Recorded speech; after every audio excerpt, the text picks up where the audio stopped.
bababa sa 20 bagyong umagupit sa bansa. Tuwing bumabagyo, tila kaakibat ng problema sa baha. Sa gitna nito, ilang flood control projects na inilunsad ng pamahalaan. Napapakinabangan naman ba ang mga proyekto?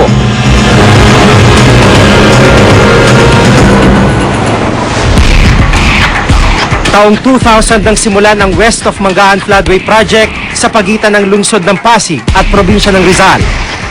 Halos 5 bilyong pisong inutang ng gobyerno para pondohan ang Mangahan Floodway Project. Proyektong dinisenyo para maiwasan ang pagbaha sa mga lugar ng Marikina, Pasig, Taguig, Pateros at Rizal. Sa pamamagitan nito, palalabasin ang labis na tubig mula sa Marikina River patungong Laguna de Bay. Pero sa nangyaring hagupit ni Ondoy, ang mga lugar na dapat sana'y natulungan ng floodway, kabilang sa mga pinakasinalanta ng baha. Ang ulan na dala ng Ondoy sa loob ng 6 na oras, katumbas ng 1 buwang buhos. Hindi raw ito kinaya ng floodway, ayon kay Engineer Guillermo Tabios. Eksperto nagsagawa ng ilang pag-aaral ukol sa pagbaha sa Metro Manila.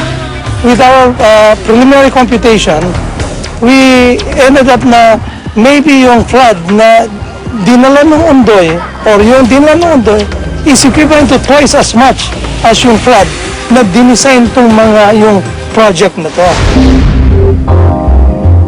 Isa rin sa mga itinuturong problema sa daloy ng tubig sa floodway ang informal settlers. Sa mismong gilid ng floodway, inamugaran ng informal settlers. 7 taon nang naninirahan ng pamilya ni Jean sa gilid ng floodway.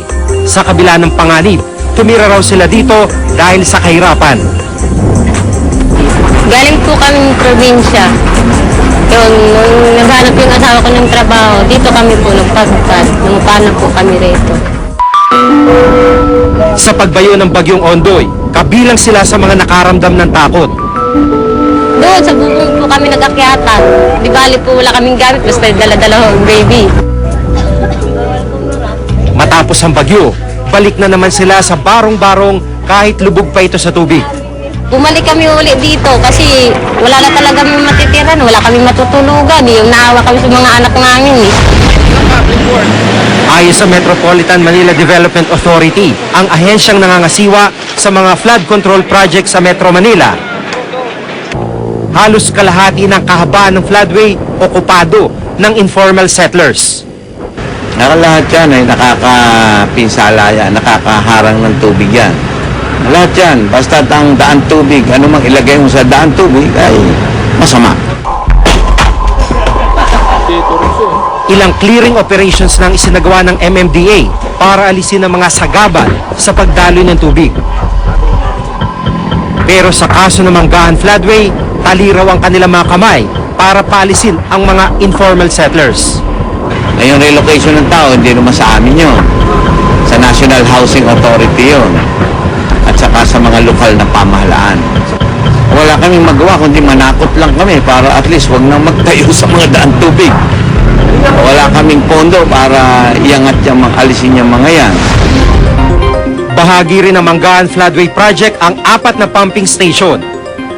Ang mga ito nagbobomba ng labis na tubig patungong Laguna de Bay. Isa rito ang Tapayan Pumping Station sa Taytay, Rizal. Sa kasagsagan ni Ondoy, hindi nagamit ang bomba. Lumubog kasi ang switchboard nito. Pati turnover lamang sa amin yan. Kaya ngayon lang namin na nasubukan, pati nga yung pagkakagawa niya na nagkaroon ng depekto, yung pagkakalagay ng ilang electrical na nalubog sa tubig. Ayun ay mariremedyohan naman yung mga anong yun. Kaya makaratig lugar, hindi naibsan ng baha.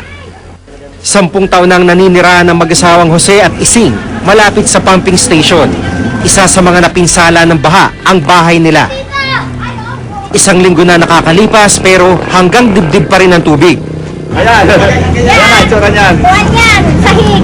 Sahig niya, Natapunan na ng tubig. May mga pakinabangan pa ba dyan? Meron pa naman. Hindi pa inabot ng tubig. Pag umano ang tubig yan, wala na. Dahil nasentuin namin yung iba. Anong plano nyo? Kahit naayos ng pumping station, hindi raw ito nakakatulong sa pagbaba ng baha sa kanila. Yan daw, lahat daw na doon, hinihigop, binubulda dito, binubulwa. Kaya kami ngayon, ito. Siyempre tataas ng tubig dito sa may aming banda. Yun, dapat ayusin nila dyan yung gagawing dike. Ang tinutukoy ni Aling Ising na problema, ang road dike na naghiwalay sa pumping station at Laguna de Bay.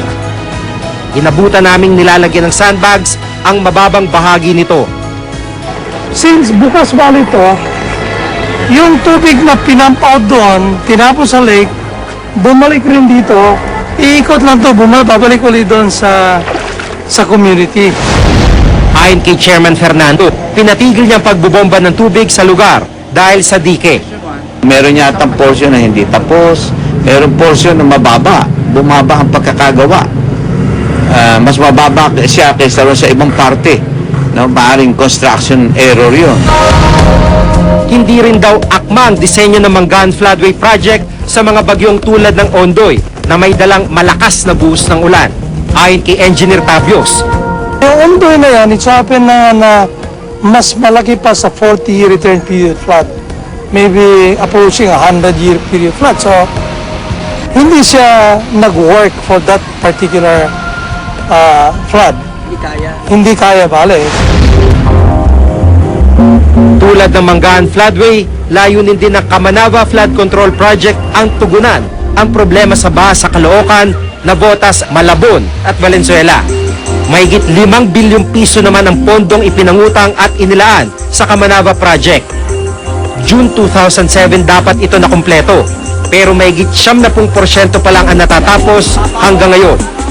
Matagalan kami sa removal ng mga encroachment at yung negotiation ng right of way, yun ang medyo matagal-tagal. Aminado ang MMDA na hindi kaya ng mga flood control projects ang bagyong tulad ni Ondoy, pero hindi raw sila ang nagdisenyo ng mga proyekto. Nabaliwala na ang mga bomba. Hindi na kaya ng mga bomba. Kasi ang mga bomba na yan nga, mukhang dinisenyo sa 80 mm per hour range. Itong tumama sa atin, nasa tingin ko nasa mga 240. Tatlong doble doon sa inaasahan, doon sa pagkakadisenyo. Ang may gawa niya na yung public works. Kami lang nag-ooperate niya. Depensa naman ng DPWH, ang disenyo ng bawat proyekto ay base sa datos ng mga baha sa bansa sa nakalipas na 100 taon. Pero itong dumating sa atin is 500 years return period.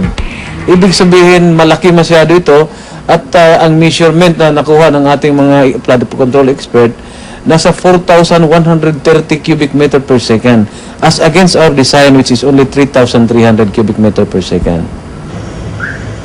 Malaking pondo daw ang kailangan kung higit pang tataasan ang antas ng disenyo ng proyekto.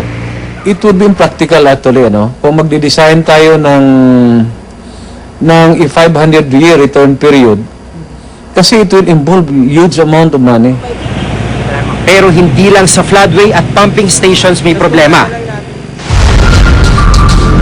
Noong 2002, halos kalahating bilyong pisong pondong ibinuhos para maisaayos ang Effective Flood Control Operation and Warning System o EFCOS. Isang sistema ng pangunang babala laban sa paparating na bagyo. Sa pamamagitan ng mga monitoring station, masusukat ang dami ng ulan na dala ng bagyo, maging ang pagtaas ng tubig sa ilog. Pero sa San Mateo Rizal, isa sa mga tinamaan ng baha, ito ang aming inabutan. Ang monitoring station dito ng EFCOS, nakakandado.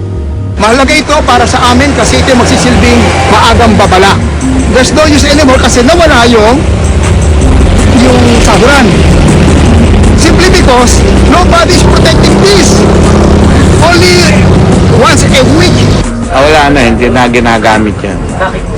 Hindi na kailangan siguro. Ang aming monitoring nasa Montalban, sa Buso-Buso, meron dyan dito sa Marikina, meron doon